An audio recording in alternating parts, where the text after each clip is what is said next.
Um, Thank you so much for the warm introduction, and thank you for all of you and also the people online for joining this talk. Buckle up, because we're going to spend the next 30 minutes speaking about octopus farming and why this is such a terrible idea. So before diving into the presentation, I just want to spend a minute just sharing with you how I came across this practice. So about 1 year ago, I joined Aquatic Life Institute, and my colleagues were exploring this topic because a new farm was supposed to open this year, actually around August, on octopus farming in Spain in the Gran Canary Islands.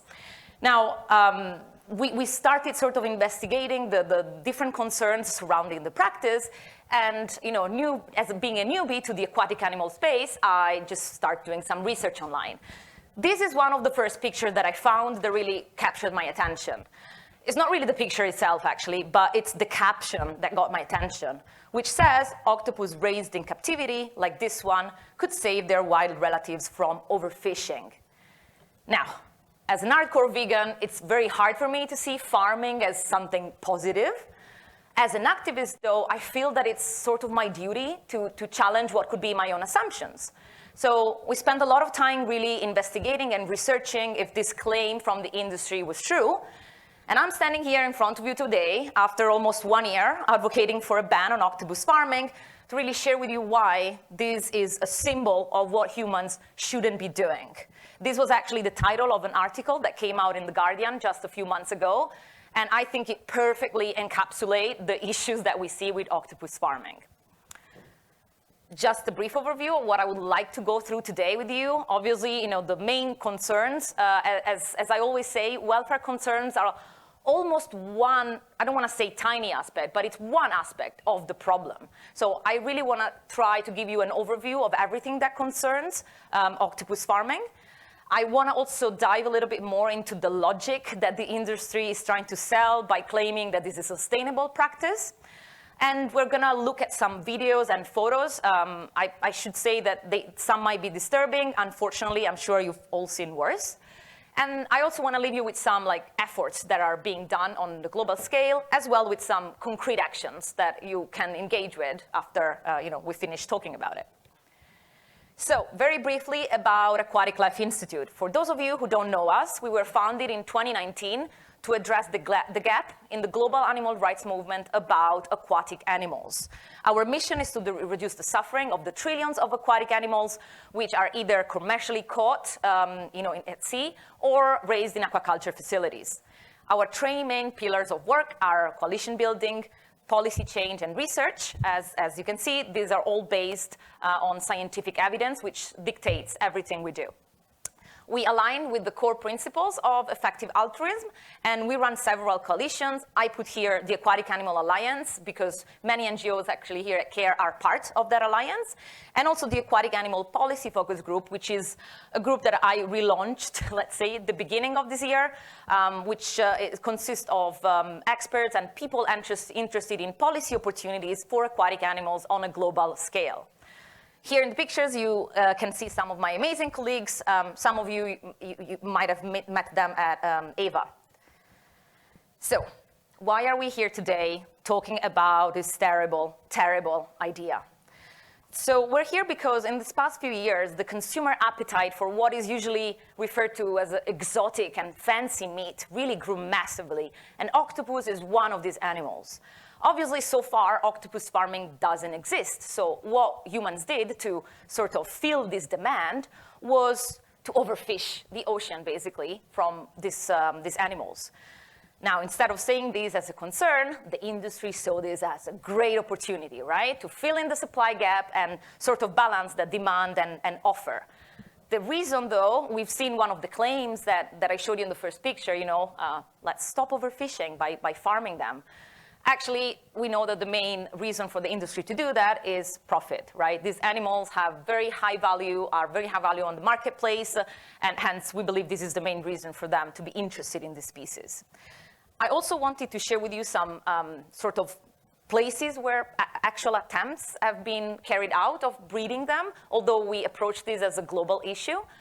So in Spain, some of you might have heard what's happening in the Canary Island, where the first farm was supposed to be established, as I mentioned already, this year.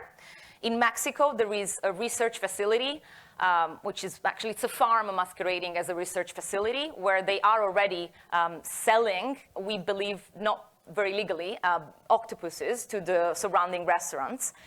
In the US, some of you might have seen what's happened in the Hawaii, where there was basically a petting zoo for octopuses, and we'll see some videos about it later. And we also know that in Japan, they're trying to close the breeding cycle in captivity, which is very, very hard to do with octopuses. So if you could take out your phones and just very briefly scan the QR code there. I'm not very good with tech, but this should work. So if you could answer this question, which is, should octopuses be acceptable as food, like other intelligent animals as pigs, or should they be off limits? The reason why I'm asking you this question is because I asked myself this question when I started advocating for a ban on octopus farming, because for those of you who know me, I'm a huge pig fan, pig lover, let's say. So why would I be willing to sit down with pork producer talking about improving welfare standards for pigs, but I'm absolutely not willing to do that with octopuses? To date, this is a practice that we should say no to. So while you guys answer, I'm going to give you a little bit of a spoiler of my presentation. But the main reason why, actually, we as Aquatic Life Institute decide to take a full abolitionist stance, which is a very rare thing for us to do, is because we simply do not need, in 2023, to insert a new carnivorous animal in our food systems. So we're working very hard, right, to try and shape it in a way that is sustainable, and it doesn't rely on animal protein so much. And yet, this is what we plan to do. So I just want to check the answers. I see we all align. Well, as I mentioned before, I understand that it's important to sit down and talk to pork producers about improving welfare standards. The main reason is because, unfortunately, that industry already exists. Octopus farming doesn't exist yet. So we actually have the possibility of preventing advocates in the future to sit down with octopus producers trying to improve their standards. So I mentioned that welfare concerns are one aspect, but obviously they're pretty big and present. To assess the welfare concerns of octopus farming, I will use the 5 pillars of welfare, which is what we use as Aquatic Life Institute when we try to assess aquatic animal welfare, which you will see it's quite complicated to do. So when it comes to environmental enrichment, octopuses are very, very intelligent and complex beings. I'm sure you've seen some videos of what they can do. So imagine providing that type of enrichment in a factory farm, right? That's basically not possible, as we've seen from other species. So this would just result in chronic boredom and chronic mental stress for these animals, very far from positive and high welfare farming. Feed composition, I briefly mentioned that octopus is a carnivorous species. So this simply means that they need to eat other animals in order to thrive. We'll talk more about this later in the slide, so I don't want to spend too much time on this. When it comes to stocking density, you have to know that octopuses are actually solitary animals. So they don't live in groups. They don't socialize. They really don't like that. Think about intensive farming. When have we seen animals not being crammed in very crowded conditions? So this is what is expecting these animals, and it's absolutely very from their welfare. When it comes to water quality, actually, octopuses are very peculiar. So they lack an internal and an external skeleton. So their skin is really fragile, and any change in water quality and external temperature could really affect their well-being. Last but not least, stunning and slaughter. To date, a humane slaughter method to slaughter octopus does not exist. So we know that what these people in research facilities have been using is the method of ice slurry, which is a horrible method. And actually, even the EFSA, the European Food Safety Authority, suggested to remove ice slurry from aquaculture as a slaughter method. And basically, they discovered that octopuses are not even, they're basically paralyzed, but they're not stunned. So basically, they die very slowly in a painful death. So how is this a good idea, right, when you try and address good welfare? let's have a look a little bit of the environmental concerns surrounding this farming. If you think in general of how intensive farming, what the effect of intensive farming have been on the wild populations, right? In general, not just about octopuses. Think of the pathogens that get spread from farmed animals to for the wild counterparts. This could be done even through predators, that get into a farm and get a fish, and then the predators go back into the ecosystem. Think of the competition that is created from the needs of these farmed animals and their wild counterparts. And I don't even want to get into the genetic abnormalities. I'm sure you've seen some very weird and disturbing images of what an interaction from a farmed animal to their wild counterpart could create. So if we think of all of this and we look it through octopus farming, this actually creates a big concern because octopuses are known to be masters of escapes. So the possibility of them escaping the facility, I would actually say it's pretty high. And the impact that these farmed animals would have on their ecosystem and their wild relatives is absolutely not known. So we have no idea what could come from a farm. And even if you want to take the animal out of the picture, right, let's just look at the environment. Even if you build a facility on land, right, so the risks, although I say are less, but still present, of an octopus escaping, think of all the effluents that you need to produce to sustain that farm. This effluent will be released into the surrounding ecosystem. So it's basically you're creating more waste that will pollute the external environment. I also want to touch a little bit on the public health concerns because we just came out of a pandemic. So I would think that humans would be more mindful when thinking what to do next, especially to other species. Well, actually, the immune system of octopuses is still really little known to date. We know they're very smart, but we don't know how they function. So the fact that they could be potential vectors of multiple unknown pathogens is actually very, very high. And what really bugs me about the industry, there is no planning, no prevention strategy, no treatment strategy. And the phrase that you see right there, which says, the use of antibiotics is not contemplated for any of the stages of the productive process of octopus farming, is a phrase that we found from one of these facilities when they were submitting papers to get a permit to build this farm. Translated, this means that a producer said that he's not going to use any antibiotics because octopus won't get sick. Right? That sounds a little bit of a naive thought coming from a producer, especially if you think of farming in general, or maybe a little bit untruthful, I would say. And actually, I can say till now that it's also wrong. So the ugly photo that you see there is a deceased octopus, and what you're seeing is actually a skin lesion. So this photo comes from the Handbook of Pathogens in Cephalopods, which is a scientific book, I guess I can say, that we stumbled upon this year when we were publishing, putting together a report regarding all the public health concerns surrounding this practice. Now, what strikes me is that in this book you can find like 200 bacteria or disease, which are also zoonotic disease, which means that can pass from animal to animal or to animal to human. And this book has never been quoted by these farms who have been researching how to breed this animal for the past 10 or 15 years. So I wonder, did you seriously not come across this, or do you just not care? I think it's the second. I have another question for you. It's the last one, because I'm not very technological. So if you could please take your phone again and answer this question. If you don't know the answer, guess it.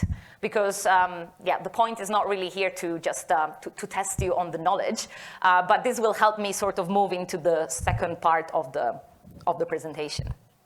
Okay, let me see when we have a little bit more answers. The question is, what do species like salmon, shrimp, and tuna eat? Let's see what you guys answered so far. Okay. So the correct answer is other fish. Sorry for being mean in this question. The only point I wanted to make is that salmon, shrimp, tuna, they are carnivorous species. And yet, you probably know, they are the ones that humans farm the most. Now, why did I ask you this question? Octopus is a carnivorous species. So I'm going to spend a little bit more time on this slide because I don't know about you, but I hear the word sustainable at least 20 times a day for no reason, right? So the fact that the industry is claiming that octopus farming is a sustainable practice doesn't really convince me. So let's have a look at it. Aquaculture has been presented as the solution to overfishing and food security. Let's have a look at sustainable octopus farming, right? Overfishing. I just said that octopus is a carnivorous species. So in order to feed him, you need to catch other fish, give it to the octopus, and then give the octopus to humans. So the fact that, obviously the welfare concerns of these animals being used as feed is never taken into consideration in aquaculture, just a disclaimer. But the fact that in order to solve overfishing, you want to go and fish more in the ocean doesn't really sound like a very logical or smart thing to do from a pure logical perspective. And if we look at food security, I want to step back from, let's say, a vegan perspective, right? Again, let's just look this from a logical point of view. If you take the carnivorous animal out of the picture, so let's take, for example, salmon. I don't know if you know, but to take a salmon to harvesting weight, you need to feed him 120 anchovies, right? Which, obviously, no welfare concerns there. If you take the salmon out of the picture, and you have humans eating directly what the salmon is eating, from a pure logical point of view, that's already more sustainable and more efficient in terms of food security. I want to take it a little bit step further. Even if you take anchovies out of the water and you have humans eat plants directly, that could be even a better way to address food security. What I also wanted to point out here is one thing that Dr. Jennifer Jacket, which in my opinion is one of the most expert scientists in the space about octopus farming, she said this in an interview with Sentinel Media. She said that octopus meat will be consumed and not eaten. And I love this distinction because it made me reflect. That's right. Octopus meat is being, the demand is in high-income places like Europe and the US. This product will just be a choice that you give to people. This is not, in other words, it's not going to feed the hungry world, right? So this claim of it being like the solution to food security really gets me thinking. And I wanted to share with you here something that we found in an investigation we released in a Mexico research facility, which is technically a farm, where they are already selling baby octopuses to high-end restaurants and retailers around the area because they are considered a delicacy. So this is a luxurious product, or what they want it to become. I also want to touch a little bit on the economic viability of octopus farming, because when I learned that this practice was really heavily subsidized by government money, I was really upset because I couldn't figure out why would you support such an unsustainable practice. Well, if you think of the first photo that I showed you, the caption, right? Oh, this farming is going to save wild octopuses. That's how the industry is selling this. They're selling this as a conservational effort for wild species. And actually, the UNEP, which is the United Nations Environmental Program, gave money to this facility to address this. So we've just seen that actually the potential negative impacts that farmed octopuses could have on their wild relatives is actually much higher than the potential positive impacts. And if we see what's already out there, right?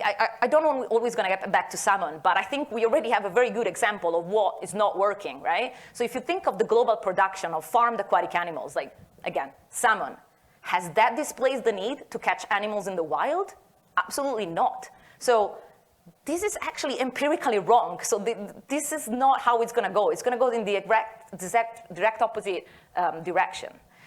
And another claim that the industry make is that octopus farming is going to create jobs and boost economic growth and all of this. So again, let's have a look at what's happening in this Mexico farm research facility.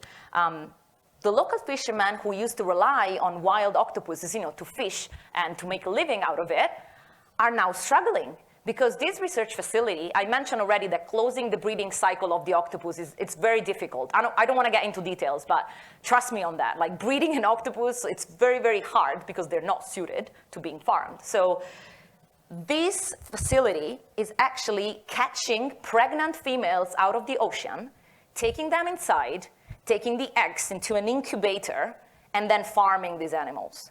So basically, they are already overfishing the wild populations in order to replenish their brood stock. So this gets me thinking, how does this support a local fisherman, from a local coastal community, which simply will find less animal to catch in the wild? So again, this economic sustainability of octopus farming, again, raises several concerns to me. Okay, we're gonna go into the fun part now. So I will show you some images, and I mentioned before I'm a huge pig lover, so you will see some pigs as well here. But I'm trying, what I would like to really, for us to think about it, and I put myself in the mix, we're not talking about the picture here on the right. We're not talking about a wild, beautiful animal in his natural habitat taken and addressing the problem from there.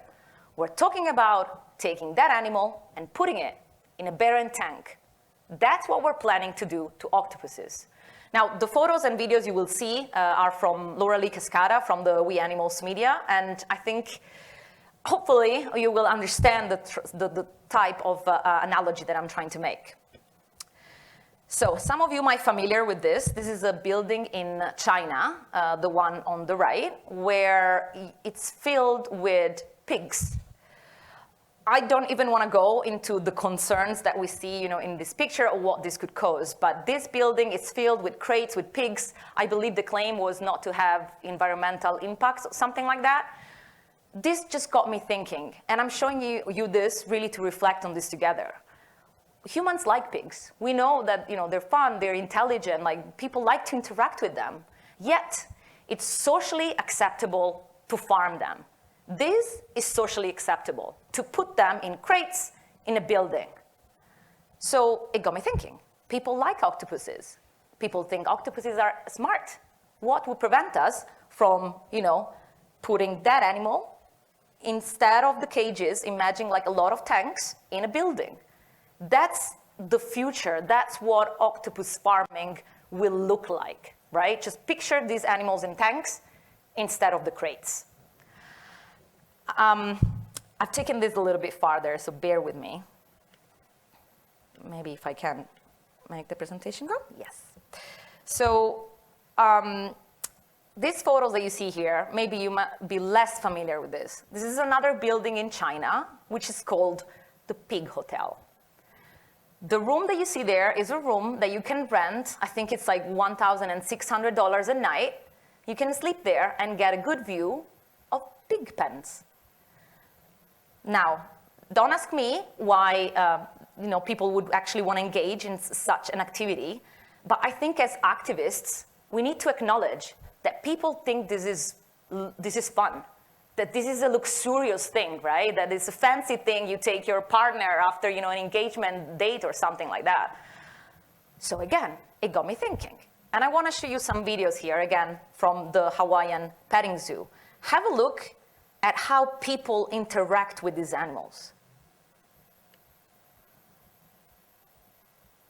Right? So you can see, there's obviously no concern about having them in these barren tanks. It's actually, giving them toys. It's fun, they're cute. This worries me. The fact that people do not associate this with suffering, or the potential outcomes that this could lead to, really, really worries me. And I think we need to make an effort. And I always try to picture this image in my head, right? As a potential next step of octopus farming, what could we do? Could we build an octopus hotel? I don't see, what would prevent humans from doing that. Imagine people getting up, and having, an aquarium with octopus going up and down, and then you get to choose which one you eat for dinner. That seriously concerns me. And that's why I get so fired up every time I talk about this topic, because we have to show people that this is wrong, that this is not fun to play with an animal and give it toys. That's not what we should be doing to an animal that is so intelligent, so smart, and first of all, it's a wild animal. So, sorry for getting fired up. When I think about this, it really worries me, because I'm afraid that this could seriously be the next step of the industry. So I want to try to get into everybody's head that this is what we need to stop. So what are we doing? Luckily, there's global efforts to try and stop. As you remember, the name of my presentation is how to ban, basically, octopus farming. So I wanted to share with you a little bit of the global efforts that are being done in the space. As Aquatic Life Institute, we engaged in this global campaign because, again, of the global issue that we see surrounding it. And we actually released the expose, so the investigation of the Mexican research facility / farm. So I highly encourage you to dive into the report a little bit more. I can share with you that we found some very unsettling findings, like the fact that the mortality rate in this farm facility is like about 50%. So again, if I were a producer, is this really the smart investment to do? And 30% of this 50% is actually due to cannibalism. So this leads back to the welfare concern I talked to you at the beginning. They are not suited to be in cramped conditions, and that's it. It's not even a profitable, if you want to look at it from the industry perspective, farming operation. In fact, over 10 years of study, no farm. This is very weird for a farmed animal. In Spain, which, again, maybe it's closer, so you might have heard of what's going on, we recently released a report which focuses more on the biosecurity risks and the public health concerns surrounding this practice. So again, there you can find, it's more of an academic report, but you can find all the different pathogens and issues and bacteria that could come up from this farm. Now, in the UK, the UK and US are actually active efforts that we're engaging with. So through the AAP, the Aquatic Animal Policy Focus Group that I mentioned at the beginning of the presentation, we are engaging with the most relevant UK institutions. I always frame it as that we're asking a follow-up from the Animal Welfare Bill. So, okay, you recognize cephalopods are sentient, so they shouldn't be farmed. Like, that's sort of the second step. And actually, just this morning, when I was reviewing my emails, we got a reply from British veterinary associations and the Scottish government that they will look into the issue, which, yeah, it's still promising, right? The fact that they are acknowledging that this is an issue. And in the US, in the Washington state, actually, we managed to pass a bill in the first house in this January. So now we're pushing for to bring the bill basically to the second house and eventually making it into a law for the next legislative session in 2024. In the Hawaii, as I mentioned before, the petting zoo, so some of the videos that you've seen, that farm is temporarily halted. Thanks to the amazing work of Laura Lee, Compassion, and really many individuals and organizations which are really working hard to stop this practice before it starts. And I can share with you, again, another spoiler, full of spoilers today, but we just recently found a legislator which is willing to sponsor a bill for us in the Hawaii. So I'm really hoping that will help create a momentum by establishing bans on this farming practice.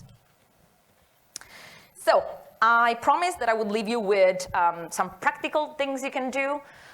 Everything I blah about today, you can find nice and tidy on our campaign page. So it's a octopus farming ban campaign page. My colleagues make an awesome work keeping it updated. You can find all the resources, all the information that I mentioned to you, and all the reports that I also talked about throughout my presentation. You can also find a link to the AAP, the Aquatic Animal Policy Focus Group, if you're a policy nerd like me, write to me, and I'll be happy to introduce you to this amazing group of activists around the world. If there are campaigners here, I'm sure they will agree with me that signing petition is always a great thing to do to raise awareness and just build momentum. I suggest the Avaz petition just because it's almost like 1 million signatures, so it really could have a big impact. But any petition really you find, I know there's some NGOs who are starting a campaign in their own national jurisdiction, so I encourage you to support those as well. If you just want to get introduced to octopuses, I suggest checking out the documentary like My Octopus Teacher on Netflix, which some of you might be familiar with. If you prefer books, there's also Soul of an Octopus, which is a very great book that gives you an idea of how fascinating these creatures are. Join talks like this one, but not only me speaking. Like if you go online, there's tons of interviews and webinars from even more academic folks. So if you want to hear the different points of views, we all think it's a bad idea, by the way. If you're good with social media, again, I encourage you, share, post, even just a picture of the octopus. My only request, do not post a picture of the beautiful octopus. post a picture of the tank or, a pig in a crate and say, this is what we're planning to do to this beautiful octopus. Because this is a big problem that I'm seeing in the articles that come up, when you see octopus farming, terrible idea, and then the picture is this beautiful octopus on a coral reef. And I think this really helps this detachment when then these people get into the farm and they play with the octopus and they think it's cute. That's the shift we need to make. And I know it's not easy, but if I'm not asking your help, who should I ask to?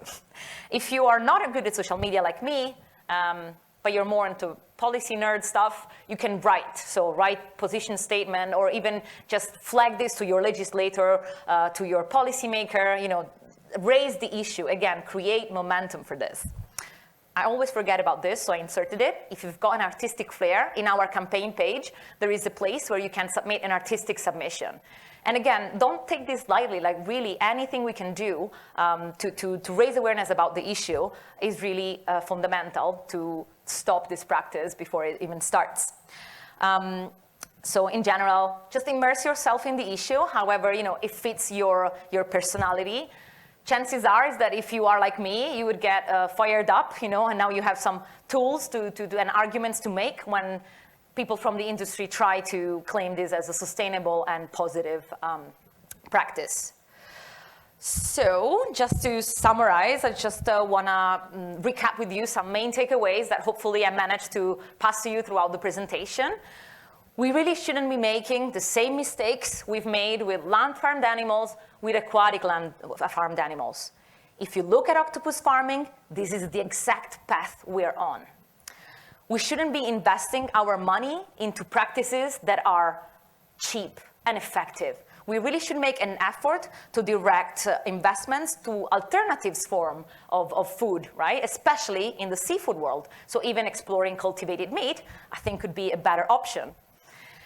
To governments, instead of increasing programs on aquaculture to stop overfishing, we highly encourage them to establish recovery programs for wild species. They could be done in the terms of temporary or permanent fishing bans or establishing like marine protected areas. At Aquatic Life Institute, we also advocate for a shift in a plant-based diet. First, for feed, so stepping away from farming carnivorous species, I don't even want to say step one, it's like step 0. But also we advocate for a shift in plant-based alternatives for human consumption, especially in the north, like we've seen and we're seeing here at the conference, like there's plenty of alternatives we can feed on. So I hope that by now you will agree with me that from a sustainable, environmental, and ethical point of view, octopus farming should simply not exist. Thank you so much for listening.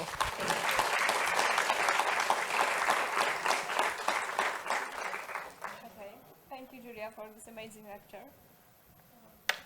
Okay, and I want to ask some questions from the audience. So first one, you talk about some countries that want to start octopus farming, and the question is, what is the status of those farms right now? So far, technically, an actual farm doesn't exist yet. So we know that the Canary Island was supposed to open this year, as I mentioned in the beginning. They don't have the permits. So I like to think that activists have something to do with it. The major problems is, like I said, for example, a humane slaughter method does not exist. So in order to claim that you have a sustainable farm, you need to have a humane slaughter method. I know they're researching it, but I talked to these people of the industry, the fact that they say, oh, we're researching it, to me doesn't mean that you have the answer, right? So, so far, no farm officially exists. The farm that I referred to in Mexico, as I mentioned, is a research facility from the university. So technically, they're studying the physiology and the reproductive cycle of the octopus, which they haven't managed to close. So like I'm saying, they're still fishing wild octopus, putting them in tanks and claiming that that's reproductive. So yeah, no farm exists today, proper farm. We've seen research facility, petting zoos, and very ugly attempts. Okay, thank you so much. Also, what is the general public response to all of this? I mean, octopus farming, of course. Yeah. That's where, and actually I was talking with Anna from Sentient Media this morning because I wanted to ask her opinion, like, how do we get people to see this link, because I feel sometimes it's obviously easier, you know, with activists to show them what could be wrong, but it's very hard for the general public. You know, they think, even in the Canary Island, like if you go there, like there's signs that advertise octopus meat everywhere. So this is a narrative that the industry is selling to people. And unfortunately, we know that the majority of the population falls into these narratives of, oh, octopus meat is good, it's great, and then they put things like it's great for the environment, it's great for other animals, it's great for your nutrition. So unfortunately, I think that's why I talk about octopus all the time, but I think it's really, we need to flag it to people, that it's not like that. It's not going to be a good thing for the future, for a sustainable food system that we're trying to build. So to answer shortly, there is a big disconnection from how people perceive it and how it is in reality. And yeah, I wish I had an answer how to solve that, but that's another question. Okay. And do you have any estimates on how big of a market could the octopus meat producing become if we don't act on banning it? Yeah, so they were supposed to be selling 1 million octopuses this year. It's a terrible high number for a first farm, right? So that's the numbers we have. I think what they're planning is, again, this massive production. They're sort of, from what I understand, trying to tame these octopuses in order to have more than one in a tank.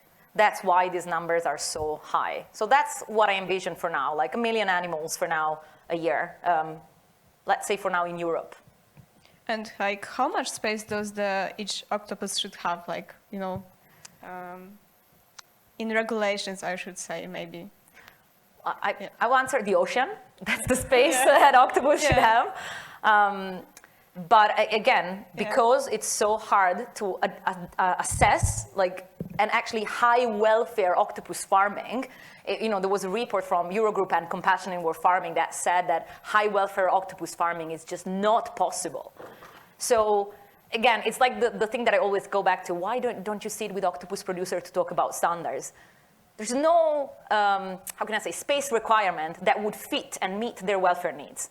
So the ocean, I'll go with my first answer, actually, is the best, yeah. I think that's a great answer, and I totally agree with you, so yeah. And how likely do you think this issue will go away on its own? Like, given that octopus farming doesn't seem like a great business due to high morality, etc. Yeah, that's actually the thing that I don't understand from the industry. Like, these people have been trying to, and again, sorry if I always use this, like, closing the breeding cycle, but it basically means breeding them in captivity, right? They haven't managed. They've been studying this animal for like 10 or 15 years. This is not a profitable thing. This is not a smart thing to do. But then, you know, it's industry, so I don't expect them to do smart things anyways. But no, really, this is not a profitable, this is not a good investment, even if you are a producer. I mean, on top of all the concerns that I talked about, again, relying on animal production, animal prodding is really not the path we should envision in 2023 for sustainable food systems. Okay, thank you. Also, salmons are carnivores, but are mainly fed plant-based feed in industrial production. And is that also possible for octopuses? And if so, does it have any negative welfare consequences for the carnivorous octopuses to be fed plant-based feed? Yeah, thanks for this question. I had inserted in my presentation, then I was like, I don't want to give industry too much space. So we know that the industry is actually coming up with a plant-based feed for octopuses. I didn't dive into that because to me that's not the concern. It's not that if you give them, you know, a plant-based diet that solves the problems.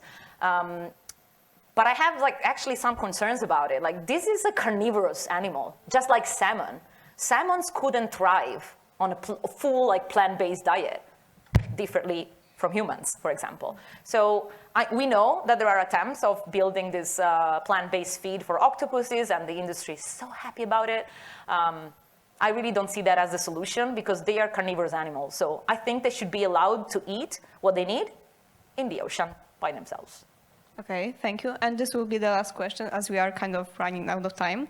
But do you think we should campaign for a ban on this research or try to remove funds for this research? Sorry. You mean the research facilities that are... Yeah, exactly. It's very hard when it comes to research because actually I was looking a little bit of the legislation in the EU and it's different when you have like a farmed animal or an animal used in research. Like the legislation is very different. So we know that octopuses can be used in research facilities. So I don't know exactly, how they farm them, how they use them, how they treat them, where they keep them. Advocating against research, I'm not sure it's the smartest thing to do, being an activist. And I remember like Sharon's speech this morning, she's like being focused and like being effective. Yeah, I think from our assessment, it makes more sense to try and stop farms, in like factory farms of octopuses that do not exist yet, instead of trying to, stop these research facilities which, have a lot of scientists and a lot of money behind. If the research doesn't lead to an actual, a concrete, a positive answer, that's it. Like the farm it's not sustainable and cannot be done. Okay, thank you so much. And this was our last question. So I want to once again thank you so much for this amazing lecture. Thank you everyone for listening.